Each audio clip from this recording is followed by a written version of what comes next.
Hi everybody, welcome back to the train room. In this video, I'm going to show you how I designed this layout using the PC software called Scarm. It stands for Simple Computer Aided Railway Modeler, and it helps you design your track for your model train layout.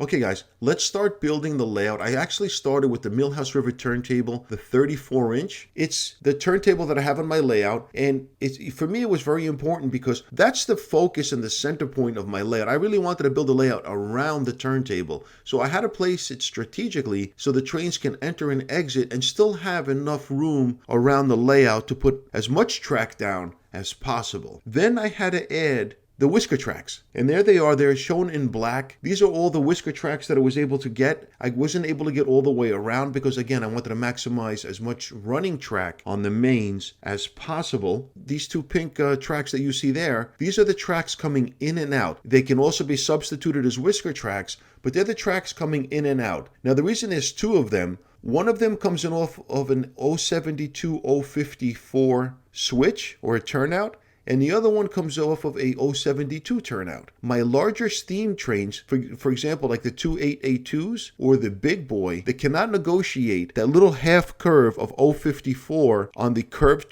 switch, which is 072 054, and they jump the track. That's this longer one right here. So I had to build a second one, a second line coming in that's strictly 072 from an 072 switch coming into the turntable for the larger steam locomotives. All the other locomotives can negotiate both of these, but at least now I can accommodate even the largest steam locomotive on the layout. Now we'll continue building. The next piece is now, this is track number 1. It's the main track around the turntable, and you can see here, if you follow my cursor, the trains come out of the turntable on either one of these pink tracks, and they enter the blue area, which is the main. It's the main line that runs around the layout, and it's in a figure 8 design in the middle. So the trains are able to come out of the turntable, go around, and if they needed to change direction, they just go through the figure 8 portion, and now they've changed direction. So which was important for me because I wanted my trains to be able to go in any direction that's possible. So then let's continue building now. Here's the second line that I added around the first main. These are the two mains, and I have a double crossover here where the trains can, as soon as they come out from the turntable, they can switch over, coming right out of this right through the double crossover onto the second main. Now I've added the third main, and you can see another double crossover now on the top of the screen. So when the trains are in the center on track number 2, they can switch over to track 3. The furthest track right now away from the turntable. So there's 2 sets of double crossovers right now. Here's another main and another double crossover on the bottom. So right now there's 3 double crossovers, which allow the trains, again, to continue switching track as they traverse these 4 main lines. We're going to introduce another main right now. This is a 5th main and another double crossover. There's 1, 2, 3, 4 double crossovers, 2 on the bottom and 2 on the top for the train, so they could, again, switch from track to track. Next we have these green tracks right here. These are my through sidings. So the blue area represents the mains. So as the train comes down here on the bottom, it can go into either siding and come out the other side and go back on the main line. So that's why I consider them my through sidings. And the reason I designed it this way was so when I'm running the track cleaning cars to areas I can't reach, I could run the cleaning car right through. I don't have to stop it, because if I could stop it, then I'm not cleaning properly. This way it can enter from either the top or the bottom, depending on the direction that the locomotive is going in, and run the track cleaning car on both of those sidings completely through and around the layout, so I can clean all of the blue main lines and the 2 green sidings that you see here continuously, and without effort on my part. It would only be the cleaning car being pulled by a locomotive. Now we're going to continue. You'll see on the bottom left of your screen there's 2 purple tracks. Those are 2 additional sidings that I've added. These are not through sidings. These here I do have to clean manually, but again, it's closest to where I normally stand, and they're easy to clean at that point. But those are 2 additional sidings. Now on the top of your screen you'll see another another orange siding here with a puzzle switch. This is something that's called the puzzle switch. It's actually two switches in one that crosses through a main line. Now I've wired each area separately, so the blue main track and the sidings are all wired independently, so I can actually use the sidings independent of the main line and independent of each other. So if I park a train on the purple sidings, I could shut the power switch off and those trains are parked there while other trains are running on the other sidings and all of the main lines. So everything is wired independently with switches, double throw, double pole switches that I have on in my control panel on the layout. Now we're going to continue building.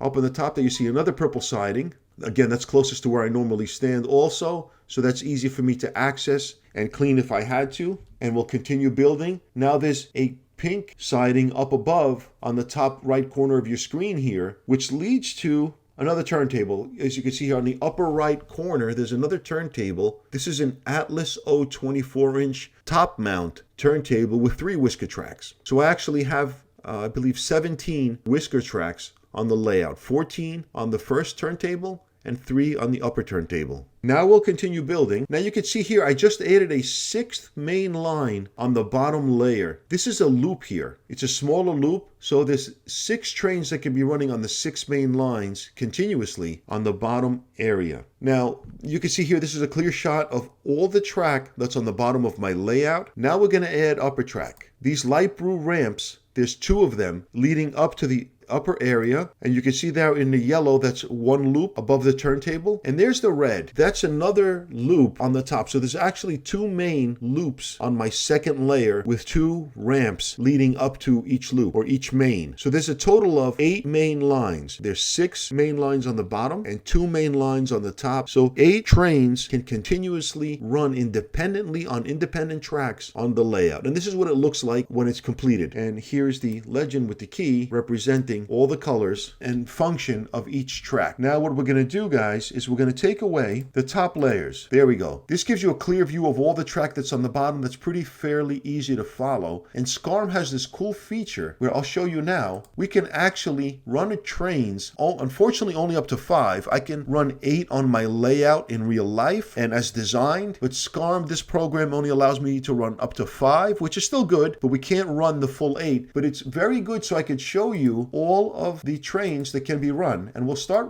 running this train right here. We're placing it on the track now. We're going to change its direction and we're going to add some cars to it. So you can see, there we go. We've added some freight cars to it. Now we're going to run the train and you'll be able to see, there we go, guys. We switched the tracks. We're going to run this train right out from the siding and onto the main. So let's call that main number 1. 1 being the furthest out on the perimeter of the layout, and 6 being this inner loop as we go in. But as the train goes around, we have to make sure that our switches are thrown again so the train can stay on this track. So here we go. Now it's going to switch up from this double crossover you see right up here. The train is going to switch onto track number 2, from track 1 to track 2. There it is, it's switching right now, and you can see that. And I'm going to throw these switches back now, which is what I normally do on my control panel. And I'm going to switch here on the bottom double crossover, on the bottom of your screen. So now it's going from track 2 to track number 3 on the layout. Again, just like I do with my control panel in reality. And now I'm going to go to this double crossover, and I'm going to switch from track 4 to track 5. So this train came out of the siding, went on to track 1, 2, 3, and 4, and now we're going to switch it on the 4th double crossover onto track number 5. And we close the switches behind us, so there's no derailments when any other train's coming onto the track. So that train now is on track number 5. You can see it's traveling in a certain direction. Now we want to switch direction. Here we go. We are switching direction now for this train. Now it's traveling in the opposite direction. It came out of the siding, we switched onto 5 separate tracks, and now we have the train running in a separate direction. Or in the opposite direction, rather. So now we're going to switch this train onto track number 6, which is this inner loop right here. And it's coming around. And there it goes, guys. It's about to switch into that inner loop. The 6th main line on the bottom of my layout. And there it is. It's switched in. Now we're going to lock it in so it stays in this loop. There we go. So those are the 6 main lines of the bottom of my layout. Now if we want this train to come out, there's 2 exit points. Here's one of them. It can come right back out onto the main right from here. And it's exiting that loop, and it's coming out onto track number 5. That was track number 6. Now it's going on to track number 5. We're going to close the switches behind us. We're going to switch it to change direction again. There it goes, through the figure 8. Now it's going back in its original direction, and we can lock it in place here. There we go, guys. So the train is now traveling in its original direction on track number 5. Now the cool feature about Scarm is it has this 3D mode. Now you have to see this. This is pretty amazing. You can actually see the layout, and there's the train. This looks exactly like my layout, guys, with the 2 upper tiers and the 6 main lines on the bottom. So you have 1, 2, 3, 4, 5, 6 main lines on the bottom, and 7 and 8 with the 2 main lines on the top. All right? So there it is. And again, we can run the train even in this mode. So there it goes. How cool is this? And these green lines represent all of the turnouts and switches on the layout. And we could just turn it around and follow this train. I mean, just look at that. Another feature it has is this mode. This is the cab mode, as if you were the engineer running the train. So this is exactly what my layout looks like in real life, and you can visualize it here as you're building it. Your layout as well. Now that's very cool. There it is. Now we're going to switch this train onto track 4 as it comes around. We're going to switch it right here.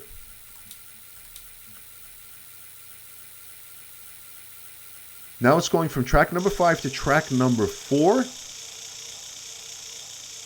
We're going to close the switches behind us. Again, I do that for my control panel. Let's go back to the engineer view. There we are. Now we're running on track 4 on the layout. Now the cool feature again with Scarm is we could just add trains. So let's do that. Let's add now another Union Pacific. Let's put him here on this track, on track number 3. And we'll add some cars also, some oil cars. There we go. We're going to power it up. We're going to highlight that unit, power it up, put it in forward, and drive it. So we have one train on track 5 and another train on track 3. There we go. Now if we wanted to put a train on track 4 going in the opposite direction, we can do that. We'll put another train on track 4 going in the opposite direction. We're going to change direction here, change direction, and we're going to run it. We're going to put these 40-foot gondolas on it. We're going to run that train now. There we go. Now we're going to run all of these 3 trains.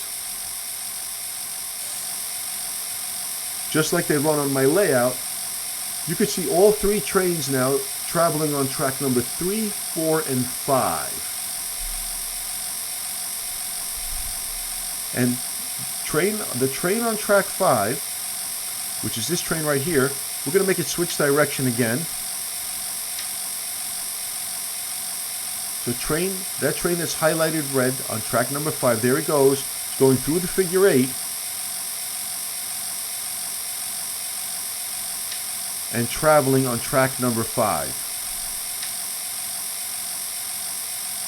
To give you an overview of how the trains run on my layout, now we're going to switch him back again through the figure 8, going in his original direction on track number 5. There it is. And we're switching these tracks back to lock him in onto that main on track number 5. So what we're going to do now is we're going to add the remaining 2 trains. So you can see all of the trains running on the layout. We're going to put a train here on track number 2, traveling in that direction there. And we could put, you know, some boxcars on him also. There we go. Maybe we'll put another gondola on it. There we go. And then 1 more train on track number 1. This would make all the 5 trains that can run on the layout. We're going to put a steam engine. There it is. Oil tank cars. There we go. Now it's time to run all these 5 trains.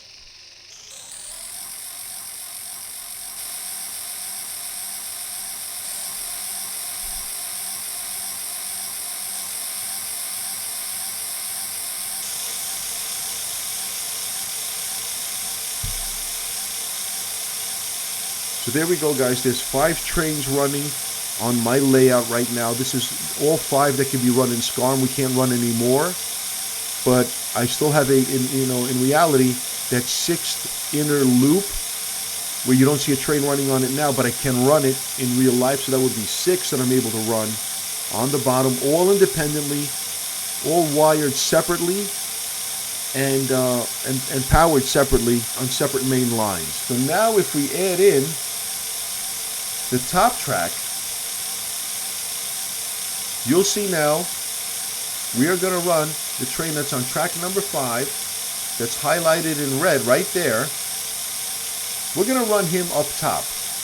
And you can see that when we go to 3D now, we're going to power up all these trains. The only train moving right now. So what we're going to do is we're going to put it in engineer mode. Okay, and we're going to slow it down a little bit so you can get a visual of when this train is going to start its ascent up to the track above. Here we go. It's this switch right here. We just switched it. Now we're going to go up this ramp to the top loops up above, to the 2 mains up above. And right here at this intersection is where I have that green bridge on my layout. When you could, if you see it in the other videos, right now we're going through that green bridge, and we're up top on the upper loop on my layout. There it is. You can see it now. It's on the upper loop, and the other trains can run on the lower loop. Now again, Scarm only allows, you know, up to 5 trains, but I can run 8 trains independently on the layout. And you can see here, we're going to switch this red train that you see here onto another loop up top. I'm reversing it into that upper loop.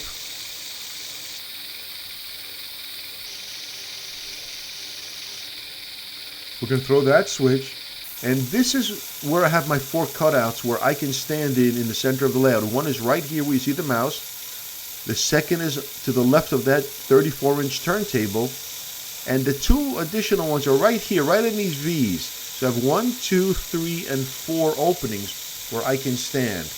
Now we're going to bring this red train, we're going to bring him out and bring him down, and you'll see now we're going to take it down back onto the lower level. Here we go. We're going to come down in between the 2 main upper levels. We are, you know, descending down to the main lowers. These supports in the program are, you know, are not in the best location, but this is a clear run on my layout. Actually move the supports over to the side. So you can see there we are. We're back down on the lower level. We could take it out of 3D mode.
And that's the extent of my layout, guys. And this was my layout designed in Scarm. It took me 2 years to design it.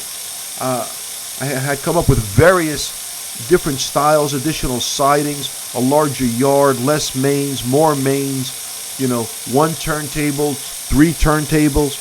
I tried various different things to see what works for me best. And then I came down with this one, which is actually 12 sidings, 8 main lines, which are 6 on the bottom, 2 on the top, 2 turntables, 17 whisker tracks. There's 14 on the larger turntable, and there's 3 whisker tracks on the lower turntable.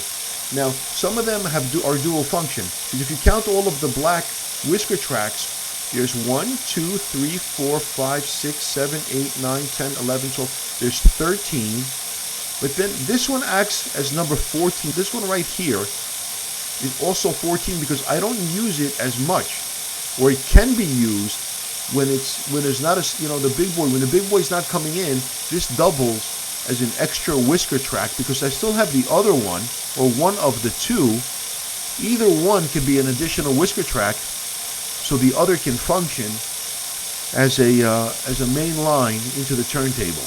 So many of the tracks and sidings are actually multi-purpose. That's the extent of my layout and how I designed it using Scarm. I hope you like it. Please let me know down in the comments below. Thank you very much for watching, everybody. Until next time, bye for now.